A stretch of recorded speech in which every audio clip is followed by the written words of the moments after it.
স্বাধীনতা বিরোধী সংগঠন জামাত, এ তো বলতে সমস্যা নাই। আওয়ামী লীগ তো নিষিদ্ধ নাকি? তো আমরা আওয়ামী লীগ নাম উচ্চারণ করার আগে বলবো নিষিদ্ধ সংগঠন আওয়ামী লীগ, তাই না? এইরকমই তো। তো তাহলে জামাতের ক্ষেত্রে আমরা এরকম যদি বলি স্বাধীনতা বিরোধী সংগঠন জামাত, এ তো বলতে সমস্যা নাই। নাকি কোনো আইনের দ্বারা এটা বলা যাবে না, এরকম কোনো কিছু করা হয়েছে নতুন করে? এরকম তো করা হয়নি। তো আমাদের শিশির ভাইরা, এনসিপির ভাইরা, তারা এই স্বাধীনতা বিরোধীদের সাথে জোট বাঁধলো এবং সেই সুরেই এখন কথা বলছে যে গণরায় মানতে হবে, গণভোট মানতে হবে।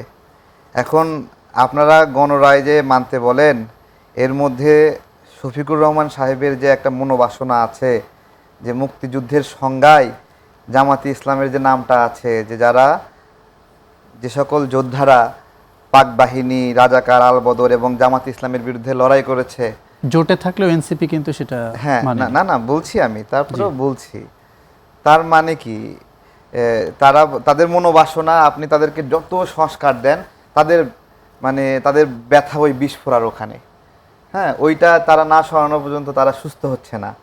এখন আপনারা হলো সেই সংগঠনের বন্ধু সংগঠন, জোট সঙ্গী, সেই দেশদ্রোহী রাজাকারদের বন্ধু সংগঠন।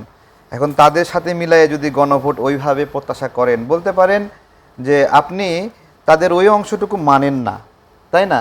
তার মানে আপনি সব কিছু মানেন না, তাই না? তাহলে তো বিএনপিও সব কিছু মানে না।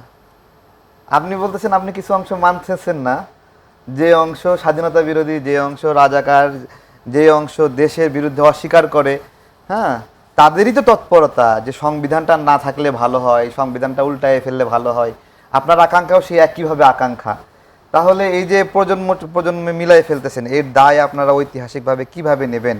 একটা সময় গিয়ে আপনাদেরকে বলবে আপনারা তো তাদের দোসর।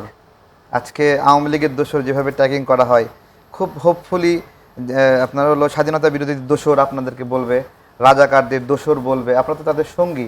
এই জিনিসগুলো এত উচ্চস্বরে বলা উচিত না। দেখেন যেই অধ্যাদেশগুলো বিল আকারে আসছে, সেটা তো এনসিপির আসলে নিজস্ব বিষয়। হ্যাঁ, যে অধ্যাদেশগুলো বিল আকারে আসছে, কতগুলো বাদ হয়েছে সংখ্যা কেউ জানেন? 15টা বাতিল হয়েছে, 16টা বা 15টা বা 16টা এরকম। তার মানে বেশিরভাগ বিলগুলো সফল হওয়ার পথে বা বেশিরভাগ পাস হয়ে গেছে। আরগুলো বলতেছে কি যে আমরা যেভাবে আছে সেভাবে সাপোর্ট করি না, এটা আলোচনা প্রয়োজন। এটা কি ক্রাইম?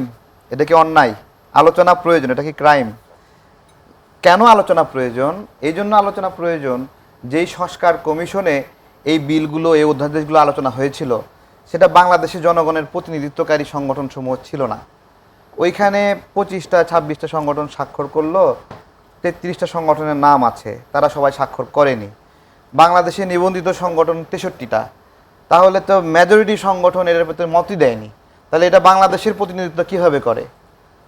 এবারে আপু যেটা বলতেছিল যে হাঁ ভোট, সেই হাঁ ভোট তো বিএনপির হাঁ ভোটও সেই হাঁ ভোট। তাহলে সেই হাঁ ভোটে, সেই হাঁ ভোটগুলো কেমন বিএনপির হাঁ ভোট?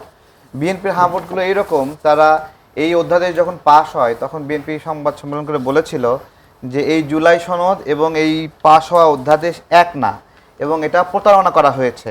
এটা কিন্তু প্রতিবাদহীন অবস্থায় অধ্যাদেশটা পাশ হয়নি, যে সবাই মেনে নিয়েছে অধ্যাদেশ, এরকম না।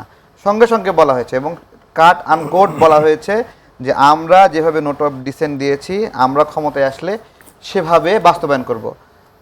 যে রাজনৈতিক দল বলতেছে ইস্তেহারে বা ডিক্লারেশনে বলতেছে আমরা ক্ষমতায় আসলে ইস্তেহার অনুযায়ী আমরা বাস্তবায়ন করব, জনগণ তো যাই না বুঝায় ওই দলকে ভোট দিছে।